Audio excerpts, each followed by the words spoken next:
안녕하세요. 조은의 마음 약국의 조우입니다. 오늘은 많은 분들이 이름은 들어봤지만 실제로는 잘 모르는 주제에 대해 이야기해 보려고 해요.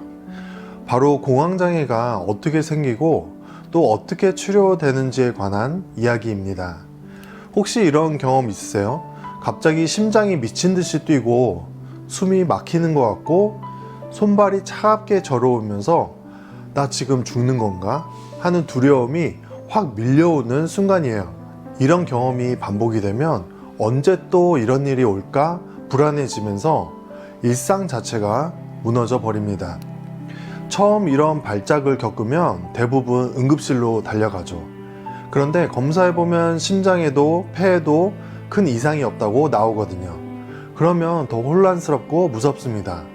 내가 이상한 건가 하는 불안이 더 커지는 거죠. 오늘은 이 공황장애가 어떻게 생기는지 그리고 치료 과정은 어떤지 하나하나 짚어드릴게요. 혹시 비슷한 경험이 있으셨던 분들이라면 이 영상이 조금이라도 길잡이가 되었으면 합니다.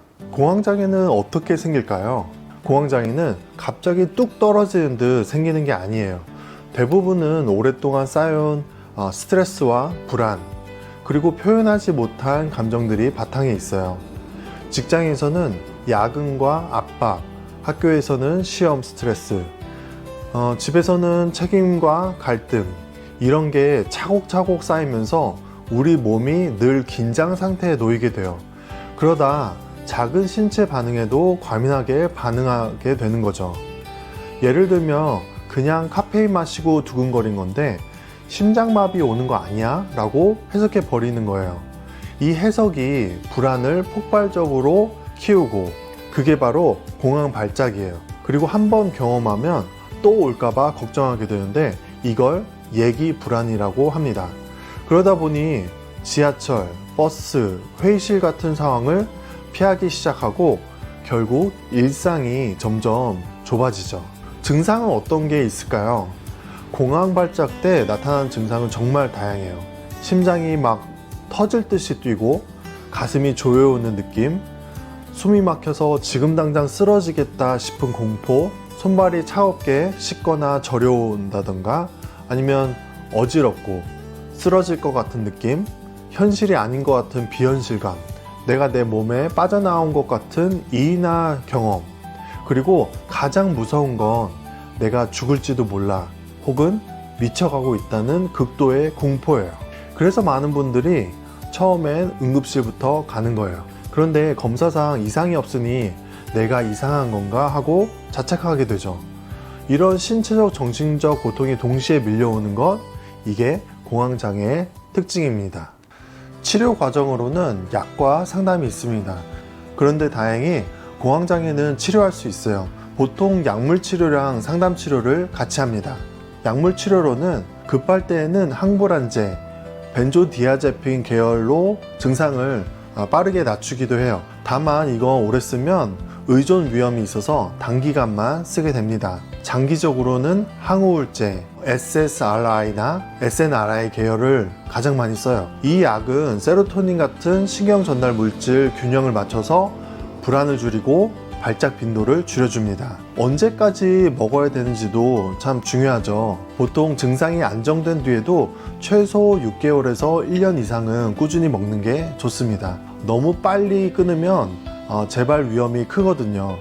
어떤 분들은 2년 이상 유지하는 경우도 많아요.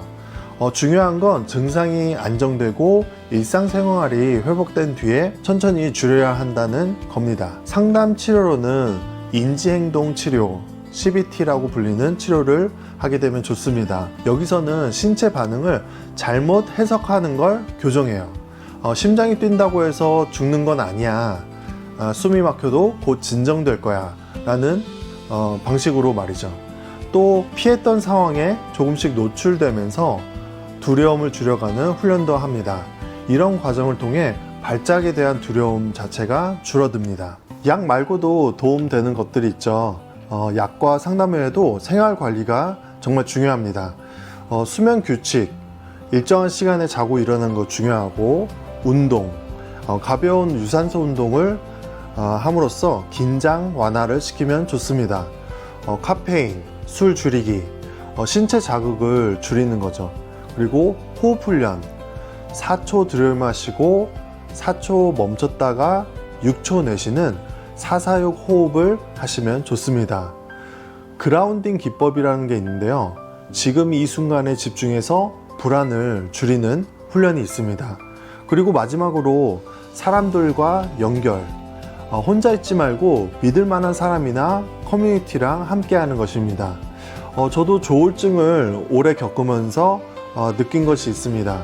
혼자 버티려고 하면 더 힘들고 길어지는데 누군가 함께 걸을 때 회복은 훨씬 빠르고 안전하더라고요. 결국 공황장애는 내가 나약해서 생기는 게 아니에요. 몸과 마음이 이제 그만 멈춰달라고 보내는 경고 신호예요. 그 신호를 무시하지 말고 이해하고 전문가와 상의하고 필요한 치료를 받는 게 회복의 첫 걸음입니다. 약은 뇌의 균형을 잡아주고 상담은 생각의 틀을 교정해 줍니다. 그리고 생활 속 작은 습관 변화, 주변 사람들과의 연결이 회복을 지탱해 줍니다. 혹시 지금 비슷한 증상으로 힘들어하는 분들이 계시다면 두려워하지 마세요. 공황장애는 분명히 치료가 가능합니다. 다만 조급하게 약을 끊거나 혼자 버티려고 하지 말고 차근차근 전문가와 함께 관리해 가시면 됩니다. 여러분은 혼자가 아닙니다. 오늘 제 이야기가 조금이나마 위로와 안내가 되길 바랍니다. 마지막으로 꼭 기억해 주세요. 공황장애는 나를 무너뜨리는 게 아니라 나를 지켜달라는 몸과 마음의 신호입니다. 그 신호를 잘 들어주면 우리는 다시 건강한 삶을 살아갈 수 있습니다.